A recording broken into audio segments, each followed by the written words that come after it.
नमस्कार, मैं हृदय कुमार प्रीत और आज पूर्वी चंपारण आप सबों का स्वागत करता हूं। शहर में पोस्टिंग का क्या हुआ?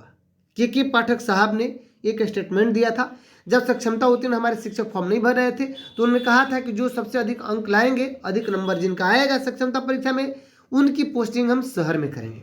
दूसरा सवाल कि गृह पंचायत या गृह अनुमंडल किसे समझे, क्योंकि अनेक शिक्षक शिक्षिकाओं का कई जगह पे घर है, दूसरे जिला में, दूसरे अनुमंडल में, दूसरे पंचायत में, तो किसे वो उनका गृह पंचायत और गृह अनुमंडल समझा जाएगा।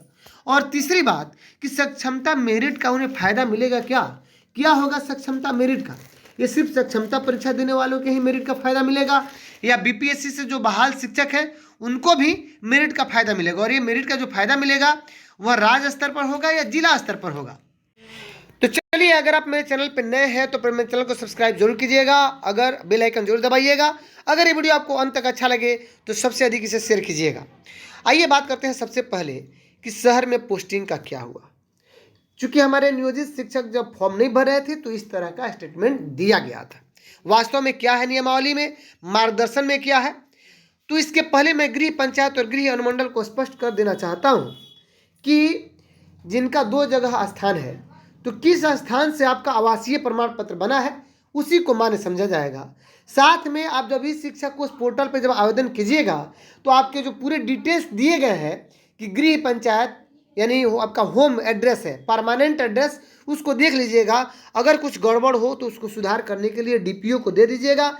नहीं तो अगर 2 अनुमंडल में आपका है, अगर और किसी अनुमंडल में आप चाहते हैं, कहीं से आपने आवासीय बनवा लिया है, कहीं और का आपका एड्रेस अब कहीं शिक्षक को है, तो इसको आपको सुधरवा लेना पड़ेगा। यानी आपका जो क्या होगा, आवासीय प्रमाण पत्र होगा उसके अनुसार साथ में आपका जो आधार कार्ड है उस दोनों को मैच कर लीजिएगा, देख लीजिएगा, ये सुधार होना चाहिए। और आपका परमानेंट एड्रेस इस शिक्षक को उस पोर्टल पर क्या है उसी के अनुसार से आपके गृह पंचायत या गृह अनुमंडल या गृह जिला को परिभाषित किया जाएगा। तो आइए अब सक्षमता मेरिट का क्या फायदा होगा बीपीएससी और सक्षमता वालों को, और आखिर मार्गदर्शन में और नियमावली में कहाँ वर्णित है, ये सब बातें हम देख लेते हैं।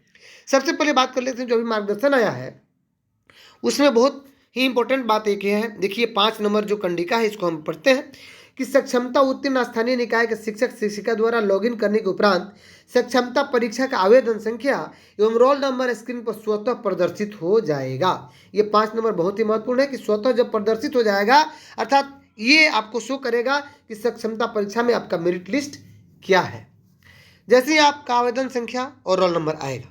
अब आइए आगे देख लेते हैं। आगे इंपॉर्टेंट क्या है कि गृह पंचायत की जो बात मैं कर रहा था कि शिक्षक को गृह जिला से संबंधित सूचना को पोर्टल पर प्रविष्ट करना है, यानी गृह जिला आपका कौन सा है। यदि शिक्षक शिक्षिका विवाहित है तो पति पत्नी के भी गृह जिला से संबंधित सूचना को भी प्रविष्ट करना अनिवार्य है। इसलिए आप पोर्टल पे अपना परमानेंट एड्रेस पहले सही कर लीजिएगा, देख लीजिएगा, उसके बाद ही आवेदन कीजिएगा। चूँकि समय है आपके पास, डीपीओ स्तर से इसको सुधरवा लीजिएगा अगर दिक्कत होगा तो। आइए अब आगे बात कर लेते हैं कि क्या मेरिट लिस्ट से फायदा होगा सक्षमता या बीपीएससी वालों को। तो देखिए, जहाँ तक कि मेरिट लिस्ट की बात है तो मैं आपको बता दूं कि 5 नंबर को पहले मैं बता देना चाहता हूं कि शहरी जो बात हमने किया कि शहरी निकाय को एक इकाई मानकर स्थानांतरण की कार्रवाई की जाएगी। ये आपका जो स्थानांतरण नीति है उसमें 5 नंबर में है, और ये 5 नंबर है 2 के कंडिका, 2 के 5 नंबर है उपकंडिका है, यानी स्थानांतरण पदस्थापन के सामान्य सिद्धांत। यानी शहरी क्षेत्र को पूरा एक निकाय मान करके ही आपका ट्रांसफर पोस्टिंग होगा।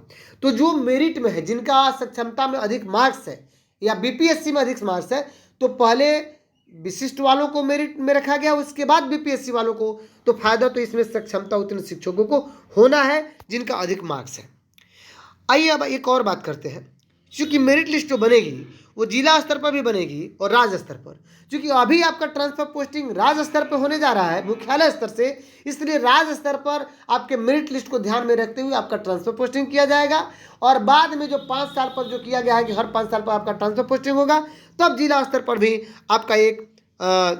भी आपका मेरिट लिस्ट रहेगा। आइए देखते हैं कि ऑर्डर ऑफ प्रेफरेंस में यहाँ कहा गया है कि जिला स्तरीय वरीयता सूची शिक्षक या श्रेणीवार होगा। ये आपका इसका निर्माण किया जाएगा।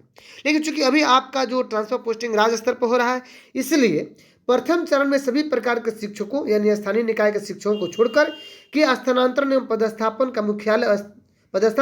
मुख्यालय स्तर से की जाएगी। और देखिए, मुख्यालय स्तर से की ही नहीं जाएगी बल्कि उनका मेरिट लिस्ट भी होगा कि प्रथम चरण के इस स्थानांतरण और पदस्थापन की कार्रवाई में सक्षमता उत्तीर्ण शिक्षक एवं बीपीएससी टीआरई शिक्षक के लिए राज्य स्तरीय वरीयता के आधार पर अवसर प्रदान किए जाएंगे, यानी कि मेरिट लिस्ट का ख्याल रखा जाएगा, जिसके लिए कमेटी भी बनाई जा चुकी है। तो चलिए, अगर आप मेरे चैनल पर नए हैं तो मेरे चैनल को सब्सक्राइब जरूर कीजिएगा। ये वीडियो आपको अच्छा लगा हो तो सबसे अधिक इसे लाइक शेयर कमेंट कीजिएगा, क्योंकि आपका लाइक शेयर कमेंट करना ही इस वीडियो की सार्थकता है। आप सभी का भरपूर प्यार मुझे मिल रहा है, और अगर मैं सही उत्तर देने में कामयाब हो गया हूं तो कम से कम इस वीडियो को अपने मित्रों को शेयर कीजिए, व्हाट्सएप ग्रुप में शेयर कीजिए, ताकि वे समझ सकें कि सक्षमता उत्तीर्णता में जो आपका अंक आया है या बीपीएससी टीआरई 1 टीआरई 2 में जो अंक आया है वो आपको इस ट्रांसफर पोस्टिंग में फायदा पहुंचाएगा, 100% फायदा पहुंचाएगा। तो चलिए, मिलते हैं नेक्स्ट वीडियो में इस शुभकामनाओं के साथ कि आपका दिन अच्छा से गुजर रहा होगा। तब तक के लिए थैंक यू।